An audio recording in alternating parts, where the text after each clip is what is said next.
বুঝলা জান, সবশেষে যে তোমারে পাইছে তার লেগে আমার অনেক আফসোস লাগে, অনেক।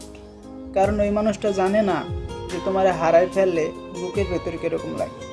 ওই মানুষটা জানে না তোমার অবহেলা সইতে কতটা কষ্ট লাগে। ওই মানুষটা এটাও জানে না যে তোমার পায়ের নুপুরের পায়ের শব্দ শুনলে বুকের ভেতরে কীরকম লাগে। এগুলো শুধু আমি বুঝি, আমি। আর ওই মানুষটা বোঝেও না যে তোমার গলার সুর শুনলে আমি পুরাই পাগল হয়ে যাই। আর ওই নতুন মানুষটারে পাইয়া তুমি আমারও ভুলে গেলা না, সুখে থাকার লেগে তো ভুলে গেছো। আর একটা কথা কি জানো, তুমি যদি আমার সারা সত্যিই সুখে থাকতে পারো তাহলে আমার কোনোই অভিযোগ নেই, আর কোনোই আফসোস নেই। সুখে থাকার লেগে ছাইড়া গেছো, তুমি সুখেই থাকো, অনেক সুখে থাকো। আমি জানি আমার ছাইড়া যাওয়ার কারণ কি, আর ওই পোলার পিছু ধরার কারণ কি, এটা আমি ক্যামেরার সামনে বলতেছি।